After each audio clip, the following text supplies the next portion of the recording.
ঈমান ভাঙার কারণ 10টা। কয়টা? আমি সংক্ষেপে আপনাকে লিখে নেওয়ার জন্য বলছি, কাজে লাগবে লিখেন। ঈমান ও মানুষের ভেঙে যায়। 1 নম্বরে সূরা জুমারের 65 নম্বর আয়াতের দলিলটা আছে। আমি শুধু থিওরিগুলো বলছি, বাড়িতে মিলিয়ে নিয়েন। 1 নম্বরে দুনিয়া কেউ যদি শিরিক করে তার ঈমান ভেঙে যায়, নষ্ট হয়ে যায়। ওই ঈমান নিয়ে জান্নাতে যাওয়া সম্ভব না।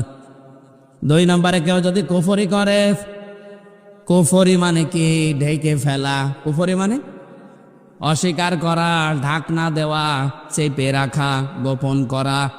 আল্লাহর কোনো বিধান জানার পরে যদি কেউ চেপে রাখে, গোপন করে, সে উপকার আনতে কাফের, তারও ঈমান ভেঙে গেছে। আর এটা বাংলাদেশে এখন বেশি।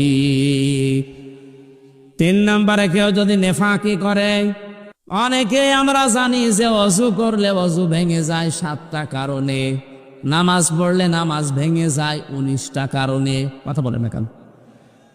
ঈমান আনলে ঈমান ভেঙে যায় 10টা কারণে। এখানে যত মানুষ বসে আছে, শুধু বিজ্ঞ আলেমগুলো বাদ দিয়ে যদি জিজ্ঞাসা করা হয়, ভালো ভালো মুসল্লি পর্যন্ত বলতে পারবে না যে ঈমান ভাঙার যে 10টা কারণ। পারবে না? আপনার মনে নেই? ঈমানও ভেঙে যায়, মানুষের আমলও ভেঙে যায়। এখন যদি বলেন আমলের আবার হাত পা আছে নাকি ভেঙে যায়? হ্যাঁ, আমল ভাঙে। আমল কিভাবে ভাঙে আমি বলবো।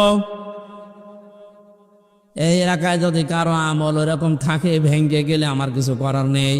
আল্লাযীনা কাফারু ওয়া সাদ্দু আন সাবিলিল্লাহি আযাল্লা আমালাহুম। সূরা মুহাম্মাদের প্রথম আয়াতে আল্লাহ জানিয়েছেন, যারা কুফরি করে আর যারা আল্লাহর পথে বাধা সৃষ্টি করে, আদাল্লা ইউদিল্লু বাবে ফাআল, বাংলা অর্থ দাঁড়িয়েছে আমলের বহুবচন আমাল। কোন মানুষ যদি কুফরি করে আর আল্লাহর পথে বাধা সৃষ্টি করে, সে যেভাবে হোক ওর জীবনের পেছনের আমল আল্লাহ সব নষ্ট করে দিয়েছে, ভেঙে ফেলেছে। এ কোরআন শুনতে আসবে মানুষ আল্লাহর পথে না শয়তানের পথে? আরো জোরে বলেন। মাওলানা আমিনুলকে সারাই বাধা দিয়েছে, আমি সজ্ঞানে স্বেচ্ছায় একেবারে বাস্তবতার সাথে মিলিয়ে কোরআন সামনে নিয়ে বলছি। আপনি নামাজ পড়তে পারেন, পাগড়ি মাথায় দিতে পারেন, হজ করতে পারেন, কোরআন অনুষ্ঠান চালু হবে বাধা দেওয়ার জন্য যারাই বিভিন্ন কায়দায় চেষ্টা করেছেন, আপনার আমল ভেঙে গেছে।